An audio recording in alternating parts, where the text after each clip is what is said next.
வினோதமான முறையில் நடந்த பூசாரி தேர்வு.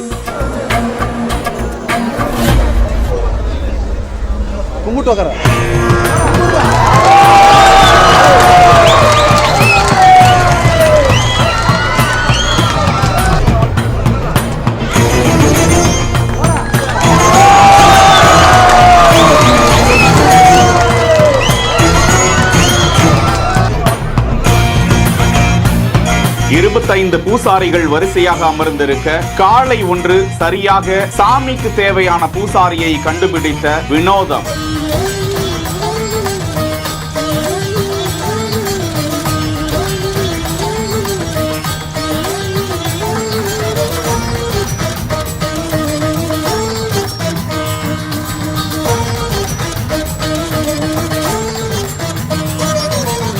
எருது ஒன்று பூசாரியை கண்டுபிடிப்பதா? எங்கும் காணப்படாத விடயம். கிருஷ்ணகிரி மாவட்டம் மேலுமலை பஞ்சாயத்திற்குட்பட்ட சாம்பல் பள்ளம் கிராமத்தில் தான் இந்த வினோத நிகழ்வு அரங்கேறி இருக்கிறது. அங்குள்ள அருள்மிகு வெக்காளியம்மன் திருக்கோவிலில் கும்பாபிஷேகம் காணப்பட்டிருக்கிறது. இந்த நிலையில் அந்த கோவிலுக்கு 25 பூசாரிகள் கிராமத்தாரால் தேர்வு செய்யப்பட்டனர். 25 பூசாரிகள் போட்டியிட்டுக் கொண்டதால் கோவில் நிர்வாகத்தினரே குழம்பி போயிருந்திருக்கிறார்கள் எந்த பூசாரியை தேர்வு செய்வது என்று. இப்படி இருக்க கோவில் பூசாரியை தேர்வு செய்வதற்காகவே கர்நாடக மாநிலம் மைசூருவில் இருந்து ஒரு காளை மாடு, அந்த காளை மாடு தெய்வீக உணர்வு கொண்டது என்று நம்பிக்கை உள்ளதாம். இப்படியாக காளை பசவண்ணன் வரவழைக்கப்பட்டார். 25 பூசாரிகளையும் நுகர்ந்து பார்க்கிறது அந்த காளை. இறுதியாக 24 வயதுடைய கௌதம் என்ற இளைஞரான அந்த பூசாரியை தேர்வு செய்கிறது அந்த காளை.